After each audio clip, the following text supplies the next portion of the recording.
अगर आप UGC net psychology का प्रिपरेशन कर रहे हैं तो जिसके लिए रिसर्च एक बहुत इम्पॉर्टेंट टॉपिक है। और पूरे रिसर्च का आपको पता होगा, जो पूरा रिसर्च है उसका जो सुपर हीरो है वो है वेरिएबल। तो आज का जो टॉपिक है वो है वेरिएबल। तो hello everyone, welcome back to my psychology channel. तो फेसबुक वाले जल्दी जल्दी चैनल को फॉलो कर लीजिए, और अगर आप यूट्यूब से पढ़ रहे हैं तो चैनल को सब्सक्राइब कर लीजिए। तो चलिए आज का क्लास स्टार्ट करते हैं। तो वेरिएबल को हिंदी में चर बोलते हैं। वेरिएबल को हिंदी में चर बोलते हैं। वेरिएबल का शाब्दिक अर्थ होता है जो वैरी कर सके अथवा परिवर्तित हो सके, वो हमेशा चेंज होते रह सके, जो वैरी करते रहे। तो अकॉर्डिंग टू कार्लिंगर जो रिसर्च में बहुत उनका इम्पोर्टेंट योगदान था। तो वेरिएबल, कार्लिंगर के according variable is a property that takes on different values. और according to Matheson, a variable is any condition in a scientific investigation which may change in quantity and quality। तो इस प्रकार variable से एक स्थिति अथवा गुण का बोध होता है कि जिसके स्वरूप में एक वैज्ञानिक अध्ययन के अंतर्गत एक आयाम पर विभिन्न मात्रात्मक तथा गुणात्मक परिवर्तन होते रहते हैं। तो यह है वेरिएबल, जिसका जो कि बहुत इम्पोर्टेंट होता है कोई भी रिसर्च करने के लिए, कोई भी शोध करने के लिए।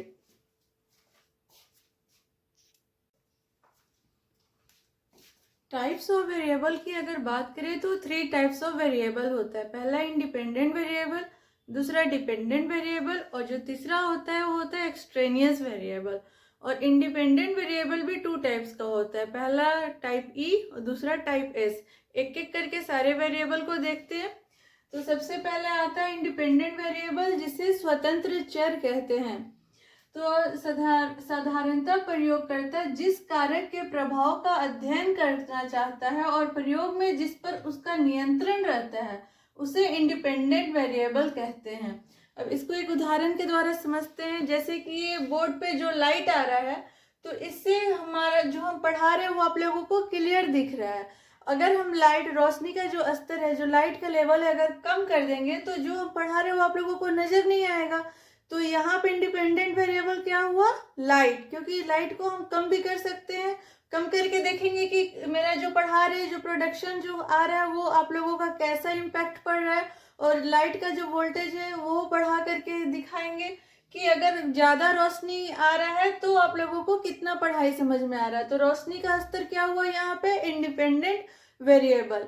एक दूसरा एक एग्जांपल लेते हैं। अगर एक बहुत ज्यादा गर्म रूम में आप लोग बैठ करके पढ़ रहे होंगे तो आप लोगों का क्या पढ़ाई पर असर पड़ रहा है। और अगर एक नेचुरल, मतलब जो अभी का जो फरवरी मार्च का जो महीना है उसके लिए जो टेम्परेचर है, उतना टेम्परेचर पे अगर आप पढ़ रहे हैं तो आप लोगों का क्या पढ़ाई का स्तर होगा। अगर इसी रूम को अगर हम 40 डिग्री कर देंगे तो कितना पढ़ाई का असर होगा, मतलब प्रोडक्टिविटी, आपको कितना पढ़ाई अच्छे से समझ में आएगा, कितना पढ़ने में मन लगेगा। अगर 18, 19, 20 डिग्री तक टेम्परेचर रहेगा तो पढ़ाई का लेवल पे क्या असर पड़ेगा। तो यहाँ टेम्परेचर क्या हुआ उसमें हम चेंज कर सकते हैं। तो ये टेम्परेचर जो हुआ यहाँ इंडिपेंडेंट वेरिएबल हुआ।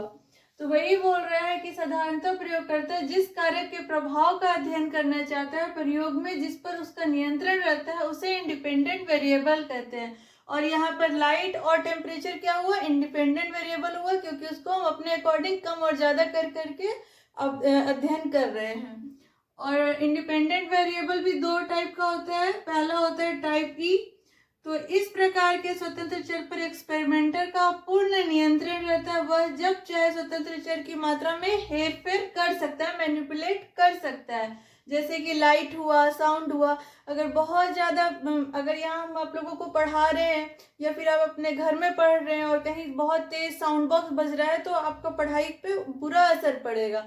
तो हम जा करके जो बगल में जहाँ साउंड बॉक्स बज रहा है वहां उससे रिक्वेस्ट करेंगे कि प्लीज आप नॉइस थोड़ा कम करिए, वॉल्यूम कम करिए, ताकि मेरे पढ़ाई पर कोई गहरा, मतलब खराब असर ना हो, मेरा पढ़ाई समझ में आ सके। तो यहाँ लाइट और साउंड क्या हुआ? टाइप ई हुआ, क्योंकि इससे हम लोग घटा और बढ़ा सकते हैं। दूसरा जो इंडिपेंडेंट वेरिएबल होता है वो होता है टाइप एस।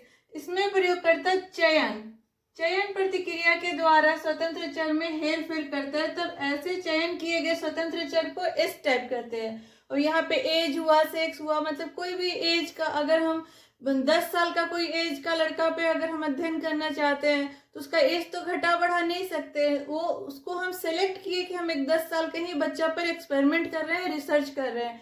सेक्स का बात करें तो लड़का है तो मेल होगा, अगर लड़की पे अध्ययन करना चाह रहे हैं तो फीमेल होगा। फिर उसका हम ना तो जेंडर चेंज कर सकते हैं, नहीं हम उसका एज चेंज कर सकते हैं। तो सिर्फ इसको हम एक सिलेक्शन की प्रक्रिया के द्वारा उस पर हम रिसर्च कर सकते हैं। तो यहाँ ऑब्जेक्टिव का क्वेश्चन बहुत ज्यादा आता है, यूजीसी नेट में भी आता है और भी कॉम्पिटेटिव एग्जाम में आता है कि टाइप ई का कोई एग्जाम्पल दे देगा, आपको चुनना होगा कि लाइट और साउंड टाइप ई का एग्जाम्पल है, इंडिपेंडेंट वेरिएबल यहाँ टाइप ई लग रहा है, और एज और सेक्स जो है यहाँ कौन सा वेरिएबल काम कर रहा है, टाइप एस काम कर रहा है कि टाइप ई काम कर रहा है, कंफ्यूज करके देता है। तो यहाँ आपको कंफ्यूज नहीं होना है, टाइप ई एकदम क्लियर समझ लीजिए और टाइप एस को भी क्लियर समझ लीजिए। वेरिएबल से जैसे कि शुरू में बताया कि वेरिएबल एक सुपर हीरो का काम करता है, तो सच में ये सुपर हीरो का काम करता है। इससे बहुत सारा ऑब्जेक्टिव का और सब्जेक्टिव दोनों क्वेश्चन आता है एग्जाम में।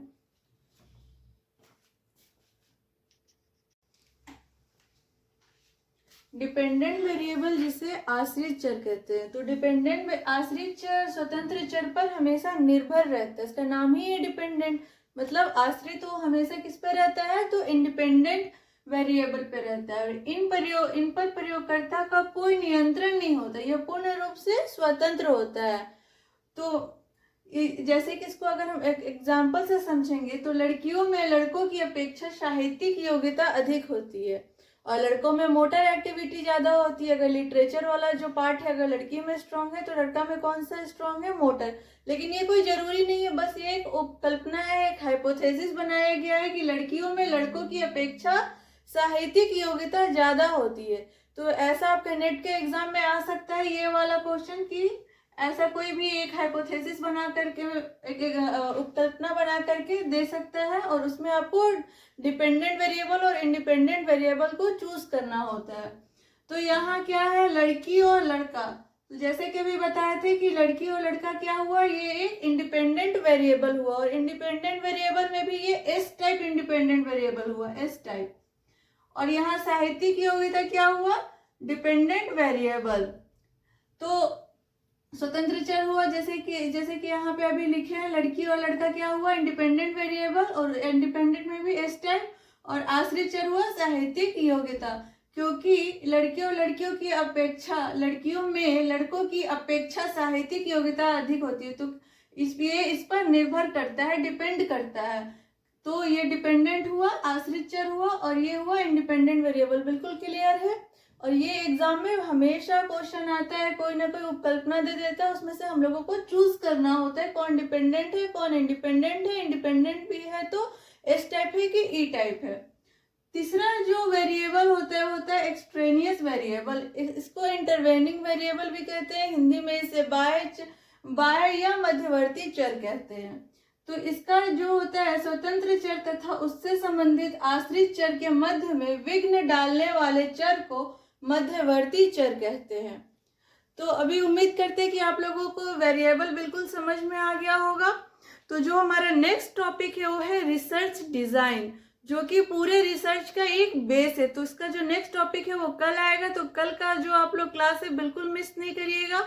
और एक बार फिर फेसबुक वाले प्लीज चैनल को फॉलो करते रहिए ताकि आपको नोट्स मिलते रहे, और यूट्यूब वाले प्लीज चैनल को सब्सक्राइब करिए आगे के नोट्स के लिए।